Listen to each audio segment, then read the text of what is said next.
वक्त डस्का के नवाही कस्बा घड़तल, जो कि तारीख़ी एतबार से भी काफ़ी मशहूर है, उसके गवर्नमेंट पब्लिक हाई स्कूल इस वक्त मौजूद हूँ। 19वीं सदी के अवाइल में तामीर होने वाला गवर्नमेंट पब्लिक हाई स्कूल घड़तल बड़े वसी रकबा पर वाक़या है। इसकी वसी ग्राउंड काबिल जिक्र है, जिसमें असम्बली के अलावा तलबा एक्सरसाइज भी करते हैं और इसी ग्राउंड में तफरीह के वक्त में खेल कूद भी करते हैं। गैर निसाबी सरगर्मियों में हॉकी, क्रिकेट, फुटबॉल में भी इस स्कूल के तलबा नुमाया हैं और हम निसाबी सरगर्मियों में भी ये तलबा नुमाया कारकर्दगी के हामिल हैं। लेकिन इन सब खसूसियात के बावजूद गवर्नमेंट पब्लिक हाई स्कूल की इमारत इनकी कारकर्दगी को गहना रही है। तकरीबन पौन सदी कबल इस इमारत के बाज़ कमरे उस वक़्त की मुकामी हिंदू आबादी के मुखय्यर हजरात ने तामीर किए, जिनके नाम आज भी इन कमरों की दीवारों में संगे मरमर की तख्तियों पर कुंदा है। इनमें लाला जगन्नाथपुरी ने 1927 में एक कमरा तामीर किया।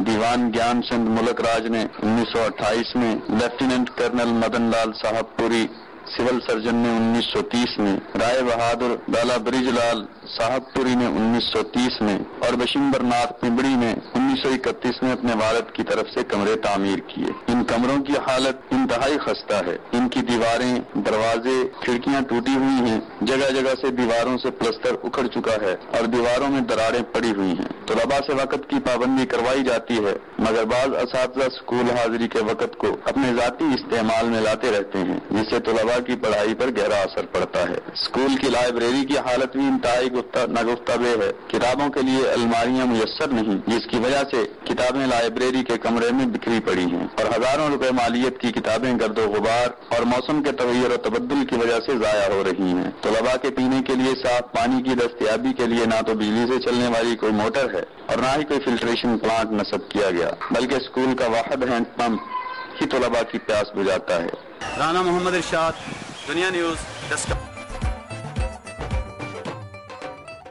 नाज़रीन, सुबह पंजाब से मौसूल होने वाले रिपोर्ट्स आपने मुलाहिजा की। अब पंजाब के बाद आपको लिए चलेंगे हसीन वादियों की सरजमीन गिलगित बल्तिस्तान की जानिब, और आज वहां से क्या रिपोर्ट मौसूल हुई है, आइए देखते हैं।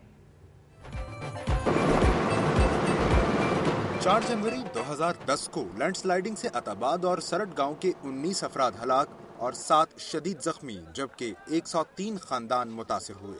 4 माह गुजरने के बावजूद शाहराह कराकरम की बहाली और पानी के अखराज को मुमकिन नहीं बनाया जा सका।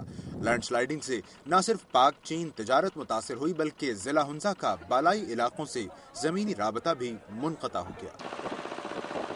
इस हादसे से अब तक 1 अरब रुपए का नुकसान हुआ है। काम में सुस्तरवी की वजह से शशकट, आइनाबाद समेत मुतअद्दिद गांव मुकम्मल तौर पर डूब गए हैं। माहिर अर्जियात डॉक्टर डेविड पेटले ने ताज़ा तरीन रिपोर्ट में इंकशाफ किया है कि सानिहा अताबाद से वजूद में आने वाली गैर मामूली झील टूटने से अरबों रुपए के माली नुकसान के साथ साथ जानी नुकसान का भी खदशा है। गिलगित बल्तिस्तान के 3 अजला हुंजा नगर, गिलगित और जिला दियामर में दरिया के करीब नशेबी आबादियां डूब जाएंगी और शाहराह कराकरम को भी नुकसान पहुंच सकता है। रिपोर्ट में बताया गया है कि 14 किलोमीटर तवील झील की गहराई 287 फुट है और इसमें तरबेला डैम से 100 गुना ज्यादा पानी जमा हो चुका है। एक अंदाजे के मुताबिक झील में 11 करोड़ क्यूसेक पानी का जखीरा मौजूद है। अवामी हलकों ने हुकूमत से मुतालबा किया है कि बरवक्त ठोस इकदाम नहीं किए गए तो आने वाले दिनों में ये सैलाबी रेला इलाके में तबाही मचा देगा। कैमरामैन शाहिद करीम के साथ खालिद हुसैन, दुनिया न्यूज़, अताबाद, हुंजा।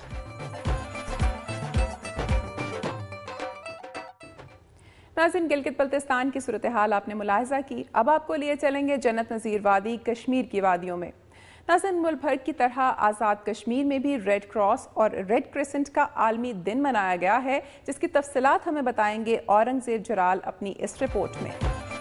मैं इस वक्त खुर्शीद हसन खुर्शीद स्टेडियम में मौजूद हूँ, जहाँ अलाल अहमर पाकिस्तान के ज़ेर एहतमाम रेड क्रिसेंट और रेड क्रॉस डे के मौके पर तकरीब का इनेकाद किया गया है। आज़ाद कश्मीर के दारुल हुकूमत मुजफ्फराबाद में भी रेड क्रिसेंट के आलमी दिन के मौके पर मुनक्कदा तकरीब में इंसानी खिदमत और हकूक़ से शऊर व आगाही उजागर करने के लिए मुख्तलिफ स्टॉल्स लगाए गए। इन स्टॉल्स में psycho and social support programme, orthopaedic centre, disaster management और तलाश व बचाव के स्टॉल्स शामिल थे। तकरीब में मौजूद दर्जनों नौजवानों ने रज़ाकाराना तौर पर वॉलंटियर रजिस्ट्रेशन सेंटर के स्टॉल पर अपनी खिदमात पेश करने के लिए नाम दर्ज कराए। تقریب میں ہنگامی صورتحال سے نمٹنے کے لیے ریسکیو کی مشقوں کا عملی مظاہرہ بھی کیا گیا۔ اس موقع پر سیکرٹری ہلال احمر آزاد کشمیر محمد عظیم خان کا کہنا تھا کہ ریاست بھر میں 35 لاکھ سے زائد افراد کو قدرتی آفات کے دوران تلاش و بچاؤ کی تربیت دی جائے گی۔ آزاد کشمیر کے زلزلہ زدہ علاقوں میں ممکنہ ہنگامی حالات سے نمٹنے کے لیے اس طرح کے اداروں کے قیام کے ساتھ ساتھ حکومت کو عوامی سطح پر رضاکارانہ خدمات کے حوالے سے شعور اجاگر کرنے میں مؤثر کردار ادا کرنے کی ضرورت ہے۔ کیمرامین خواجہ ریاض کے ساتھ اورنگزیب جرال، دنیا نیوز، مظفر آباد۔